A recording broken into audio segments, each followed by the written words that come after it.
Yo, guys, what is up? Welcome back. Today, we are going to be hopping in GTA 5 Online and talking over my top 15 games of all time. Just going for a cruise. I thought this would be kind of a fun way to do it. Just have the driving as the backdrop. I would just like to clarify that I am doing this while I'm talking about the games, so hopefully this goes okay. Uh, so, number 15, I have The Walking Dead Survival Instinct, which I know may seem weird to some people, but I didn't want to have too many, like, super nostalgic picks on here, so I figured I would just put one at number 15, which is a game that I have played through so much, especially in my childhood, and it's kind of the game, really, that got me interested in just survival games and the whole, being sneaky and looting around and making sure you have to get headshots and this, that, and the other thing. Just a really, not the greatest game ever by any stretch, but it is a fun experience. And it's not too bad to go back to every once in a while. I do go back to it every now and then, just for funsies, and it's not too terrible. It is just a very bare game, but, it is a 2012 game, so what do you expect? Number 14, I have Minecraft.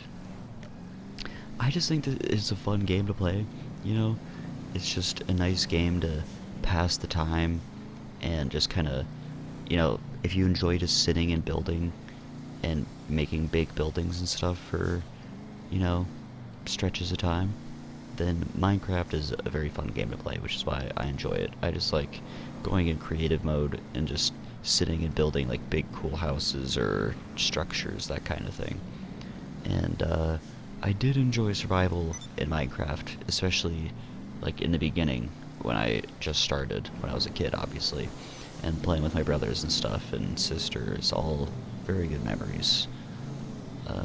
Number 13, I have Resident Evil 7 Biohazard, which is like probably the only true bona fide horror game on this list.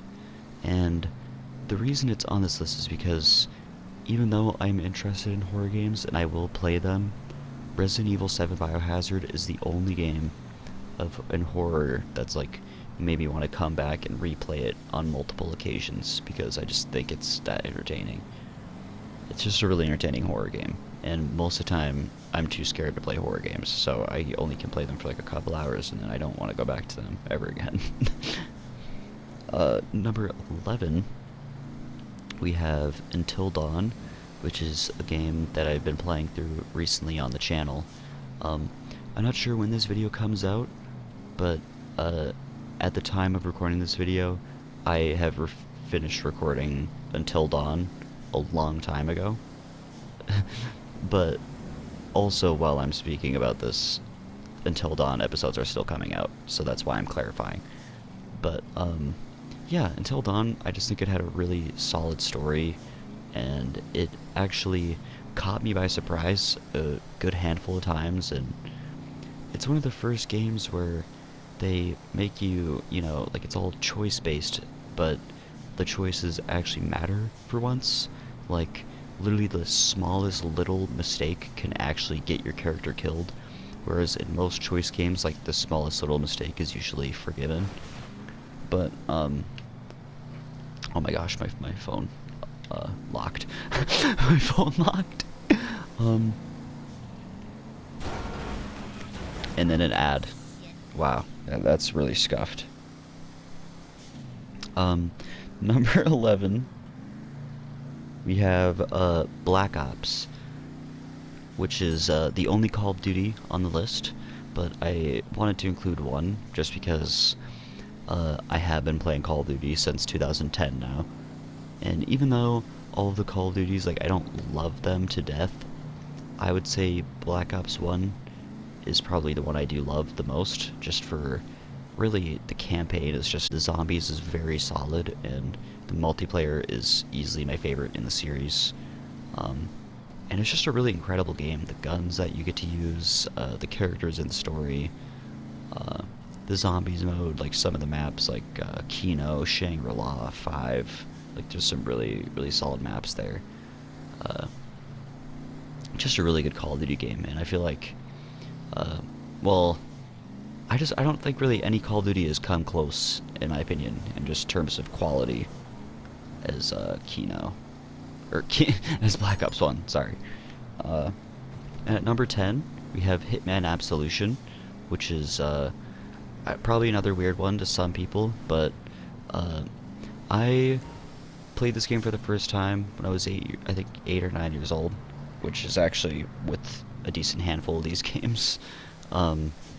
So I hadn't even played any of the other Hitman games before, so this is my introduction to Hitman, and still is really the only Hitman game that I've ever played.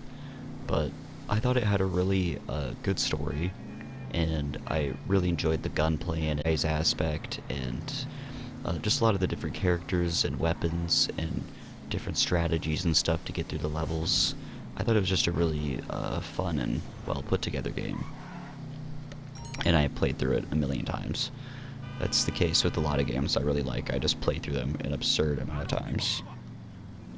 And then at number 9, we have Dying Light, which is not the best game for like a really good story, but for just overall gameplay and just having a really enjoyable, fun experience, it is really good for that. Like, the action is very fun when it comes to killing zombies, shooting enemies, that kind of thing. It is very fun. The parkour is very enjoyable, and eventually in the game you can actually unlock a grapple hook, which makes the parkour like 10 times more fun. It makes you feel like you're freaking Spider-Man. And then on top of that, Dying Light even has a freaking DLC that basically adds like a whole other game on top of it, and it also adds the driving to it, so you can cruise around in a dune buggy, which is pretty fun. It's just a really fun game. And the story isn't terrible for the following or the main game. It's just not like amazing. Like, you're not gonna get like something like you would get in The Last of Us out of Dying Light, basically, is what I'm saying. But it is still a really fun game. Number 8, we have Fallout New Vegas, which I think is easily the best Fallout game, and I'm sure most people can probably agree. I think it just easily has the best world, the most interesting weapons, and overall, it's just a very good game. Good quests, and it's also fun to just gamble and become rich in Fallout New Vegas, and just there's just so much cool stuff in it. Like, it's really like a seriously one of a kind Fallout game, especially with the whole like reputation system and all the different factions and stuff, and all like the unique weapons. Oh my gosh, it is just like, that's a collect-a-thon for me, just going through and trying to get every single unique weapon I can get my hands on. And it also has some amazing DLC. Like, really none of the DLC for the game is even bad, and some of the DLCs are better than some of the main game, in my opinion. At number 7, we have The Reckoning Kingdoms of Amalur, I believe is how you say it. This is a pretty fun game. I don't know how many people actually know this game. I don't see it get talked about very much, but it's a very fun, open world, kind of, your medieval, Skyrim-y, Oblivion-y kind of game. But it's just, the reason why I love it is because it's just beautiful. Like, everywhere you look, just the scenery is just amazing. The music is really good. The weapons and armor have some pretty cool designs, and it's just a really fun game. Story-wise, again, not like top tier, but most of the gameplay and just environments makes up for that. And the story isn't like, drop dead, like terrible either. And then at number 6, we have The Legend of Zelda: Ocarina of Time. This is, it's obviously going to be here. Of course, it is the most, I think, the highest acclaimed game of all time. And it's just a really fun game to play through. I really enjoy going through the world and just, talking to all the characters and enjoying the music and just having a really solid Zelda time. Number 5, we have Oblivion, which is easily my favorite Elder Scrolls game and favorite RPG for sure. This game just has a lot of great things going for it. The world I really love. The map of Cyrodiil is very enjoyable to adventure through. A lot of cool weapons you can mess around with. A lot of really great quest lines, and it's just a pretty enjoyable time. It can definitely be stale at some moments, but I've also been playing this game since I was 6, so it's going to be kind of hard for me to really knock it too hard. Number 4, I have Red Dead Redemption 2. I think this is easily one of the best stories in gaming, and most people would say it is the best. And that's the main reason why I love this game. Online doesn't really do anything for me, but the story is really good, and the world of Red Dead 2 is very fun, and no other Rockstar game, because no other Rockstar game really allows you to explore like Red Dead Redemption 2. So it's just a really fun, enjoyable experience. Number 3, I have The Walking Dead Season 1. This is the Telltale game. I do enjoy all the other Telltale Walking Dead games, but this one is obviously going to be the one that has to make the list.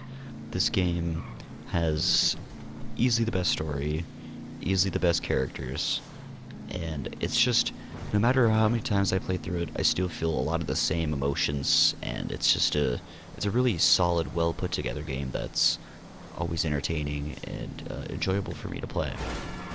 And it hasn't really gotten old for me, surprisingly, despite playing it for 12 years now. I think. Yeah, 12. Has it been 12 years already? Yeah. And then number 2, we have The Legend of Zelda Majora's Mask. This game, I was so addicted to speedrunning this game for a while. I love the story of this game, the music, just the characters. Everything about Majora's Mask is just amazing. It's down to a T. It is just an amazing experience. Especially because it's just such a dark and dreary, weird Zelda game that no other Zelda games really like it. The thon aspect of it and the time management aspect of it, and it's just a very fun, diverse experience, especially with the transformation masks. The gameplay doesn't really get very stale. And then at number 1, I have The Last of Us, my favorite game of all time. I've been playing The Last of Us pretty much every year since it came out, since 2013. Whether I've only beat it once, or, 30 times in that year. Every year since it came out is, you never know, but, there's been times where I've been speedrunning The Last of Us, or just, playing it for fun. It's just a really enjoyable world and story to just kind of get lost in. But, yeah, that is my top 15 games, guys.